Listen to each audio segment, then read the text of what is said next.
Good morning, everybody. How's everybody doing? Got a haircut, or what my kids call a freshie.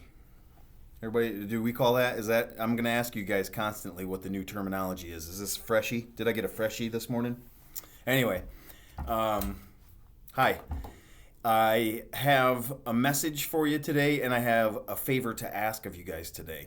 And it's both are very, very important. But first off, the message is it happened yesterday, and it was really cool the way it happened because I've always thought this, and yesterday it happened, and I was like, yes, that. And in addition to that happening, the bonus for that was the person involved, the young man that was involved, gave me permission to talk about it on the video. So, RJ, thanks for giving me permission, buddy. It's a good message, and I'm going to talk about it right now. So, yesterday afternoon, just before I left the building, I ran into RJ in the hall who was having a difficult time. And this happens for all of us, right? This always happens, and it does me on a daily basis. But what I walked up to was RJ was frustrated and had a moment and needed to take a breather, and he communicated it very well. It was amazingly communicated in a way that was said, and I won't get it exactly right, so I apologize to you, RJ. But I asked what's going on, and the response was, I'm just frustrated. I just need 5 minutes, and I'll go back in and I'll join the group. I'm just having a hard time. It was calm. It was clear. It was awesome. And I think that's the message there was sometimes it's not what you say, but how you say it, right? So we can say things with good intentions, or we're trying to get our feelings across, or we're trying to tell people how we feel inside, but it's laced with F-bombs and insults and racial stuff and all the things that we've heard throughout our time here. And unfortunately, when that happens, what's the response you get, right? Either staff or the teachers or whomever or the kid or other kids, they bite back at you, or they just don't want to listen. And everything that you're trying to communicate, they don't hear anymore because all they're hearing is this anger and these words coming out of your mouth that doesn't make anybody want to listen. But when we communicate clearly and as calmly as we can, and I understand it's a challenge, especially when you're in a really upset state and you're just, feeling those feelings, as clear and respectful as you can communicate, hey, I'm just going through it right now. Can you please help me? Just give me a second. I will do what you ask of me. I just need you to know right now I'm struggling. I think a lot of us can work with that. And I know in my own life, if whether that's with my wife or whether that's here at work or whatever, if I just say, I'm really stressed out right now. Can you just give me a couple minutes? I promise I'll talk to you in a second, or we're going to come back to that. But at this moment, I got to breathe through this, or I got to just take a walk or whatever.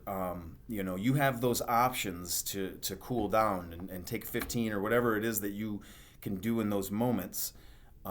Those are available to you, and staff want to listen to you when you say it like that. When you bark and just bite with swearing and cussing right off the get-go and start name calling, man, people shut you off. And I know that from personal experience. Like, I've been called every name in the book by some of you that are watching this video.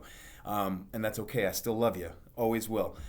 But it's a lot easier to listen and understand you when you're talking genuinely and just saying, man, this is what I'm feeling, rather than you, F this, F that. It's just, that's what it is.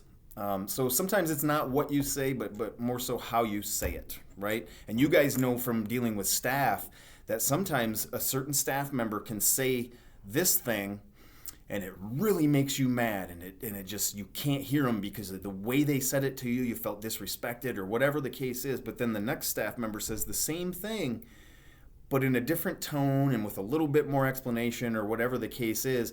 And you get it then, like, yeah, I can hear that because that made sense to me. The way it hit my ear made me feel better. And that's the same thing coming from you guys. It's the same concept, I promise you. I've talked to staff about this. I've been on the receiving end of a lot of it. So just know that sometimes when you're upset or when you're having a problem, it is the way you say it more so than what you're actually saying. It'll get a lot more people to want to listen.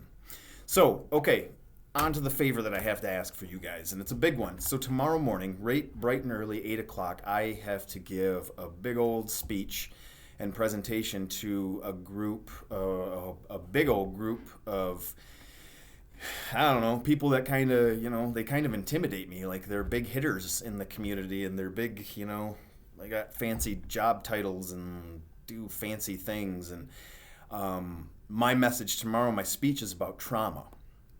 And it's going to be a lot about my story and the way trauma has affected me, even as I sit before you now as a grown man. But in that speech, really what I want them to understand, because they're not necessarily as familiar, or at least I assume, with the effects of trauma on young lives, such as yourself, and how that can last if not addressed or properly noticed and treated, how that can last even into adulthood. And so what I want to ask of you guys is a question, or more of some information that I'm going to give to them, is we all have a story, and I've talked to a lot of you. I know you've experienced some trauma in your life, and I want to ask you, what should I tell the group tomorrow about the way you wish to be treated, given the fact that you've been through trauma?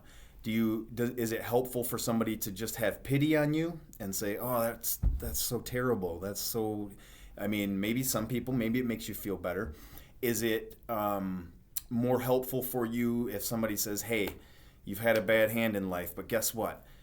I'm here to help you. I'm going to give you other people that are here to help you." What do you need from people as a result of what you've been through in your life? Do you just need somebody to listen? Do you need somebody to give you a hug? Do you need somebody to be tough on you and firm and hold good boundaries and keep you accountable? Do you need somebody who's just gonna sit and cry with you for a little bit? What do you need from people? Teachers, mentors, coaches, staff, people in the community. What do you need as a result of what you've been through? And I want to tell those folks tomorrow that this is what I feel I needed, but also I'm coming with a message from the kids that I love and work with every day. They're telling them as well, this is what they need. So I think it'd be powerful, and I really, really look forward to hearing you guys' ideas. Could you jot it down on a little sticky note, or tell me during the day or whatever? Sticky note will probably be better, because you guys know me. I'll walk back here and get talked to by 50 people on my way, and it'll probably be forgotten, unfortunately. So if you can jot it down, man, that'd be super helpful. All right.